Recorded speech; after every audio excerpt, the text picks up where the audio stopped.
Hi, Mark Bossert here, top local lead generation. We're here with Gary Waight from DJBoogieShoes.com. How are you doing this morning, Gary? I'm doing very well on this bright sunny day. How are you? I'm good.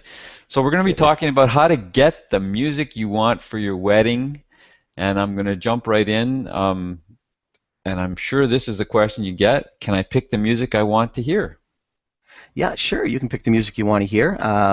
For brides and grooms, that includes your cocktail, your dinner music, your entrance music, cake cutting, garter toss, your first dances, as well as the last dances of the evening, and archway if you choose. For corporate events, that could include your cocktail, your dinner music, special requests, and dance music. And sometimes clients like to control the dance music, so that's no problem if you know your guest tastes in music, and that could work out really, really well. In some So, cases, it can be a bit of a challenge too. okay. Can I pick, can I specify what I don't want to hear? Yeah, you certainly can. That's also part of the game. There are songs that some brides don't want to hear. They don't want to hear what they call sometimes cheesy songs, like Macarena or YMCA. Although those are a lot of the fun songs because it's a group oriented. It's really fun to see your friend or your buddy get up there and do the YMCA. And I have a few interactive things that I do that make it even more fun if the bride and groom are open to that. Actually, I've got a little story about that that's really interesting. Now, last summer I was doing the Stanley Park Pavilion, and I first met with this couple. They were a very young couple. She was Filipino, and he was a Caucasian fellow, but she was like second generation Filipino, and she had very specific requests that she wanted for the music. She wanted a lot of gangsta rap. So this was really interesting because gangster rap, as you know, can have a lot of profanity in it, and it's a certain style. And he said, Gary, whatever you do, do not play the YMCA. I hate the YMCA with a passion. I said, okay, okay. But in the back of my mind, having about 1,800 of these things underneath my belt, I knew, well, okay, probably half our guests are going to be Filipino, and they're probably going to love songs like YMCA, and the line dance type of things, conga and all kind of stuff. And she didn't want to hear any of it. So that was really good. And 2 or 3 times throughout the process, I called her and I said, are you sure you want me to play these songs? Because there's a lot of profanity in it. And she says, sure, sure, sure.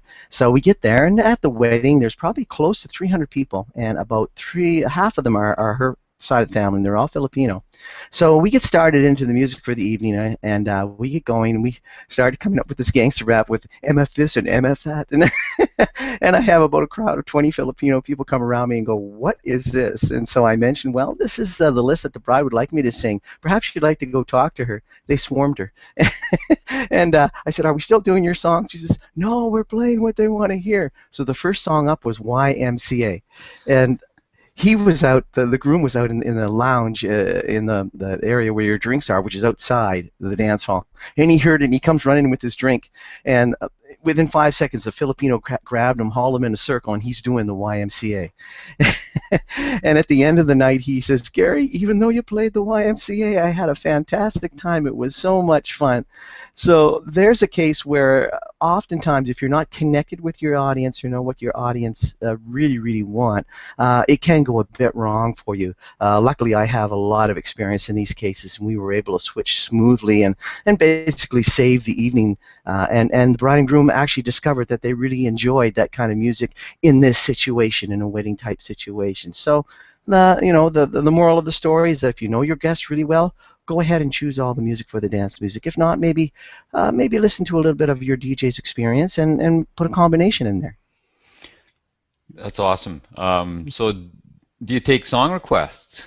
Yeah, I do take song requests at the venue, and also beforehand as well, and of course as well as songs you don't want to hear. We'll have that in there as well. And I always like to try to stay away from profanity in that. Let's mention some brides and grooms, and also some corporate clients like to control the music for event, and that's great. I'm always happy to listen to what it is that you want to know. If you know your guest tastes in music, then that's great, and you want to the dance for the evening, that's super, and have no requests. I recently did a wedding at the Sylvanian Hall over here in Vancouver, where that was the case. This couple were really connected to their audience.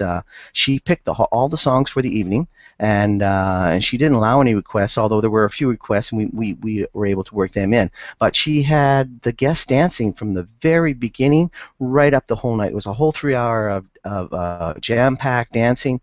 Guests really enjoyed that. And as I mentioned before, part of that was they were dancing. The client was dancing, and they enjoyed dancing. And so the guests viewed this as a celebration, and they just picked up on that, and they went with it.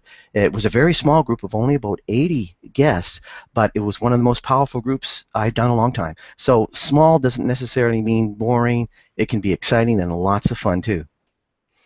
So is there one important piece of advice about music you would give to brides? Well, the important piece of advice I would give to brides is that you might want to think of this as a celebratory event. It's a celebration of your wedding. It's right up there with having your first child. It's time that it's going to happen in your life, we hope. And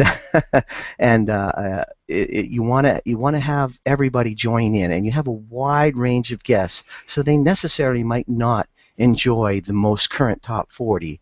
They might enjoy some of what you call maybe the cheesy songs. And so you kind of maybe want everybody to join in and enjoy that. So I would say just be open to that sort of thing, unless you specifically know your guests won't enjoy that sort of thing, and you know exactly the songs that you want. So just consider it. That's all I have to say about that one. Awesome. So we've been talking with Gary Waight. He's an award-winning DJ at djboogieshoes.com. You can reach him at 604-816-7727. Book him for your next wedding or your next party. Hopefully it's not your next wedding, for your wedding. Thanks a lot, Gary. Thank you very much.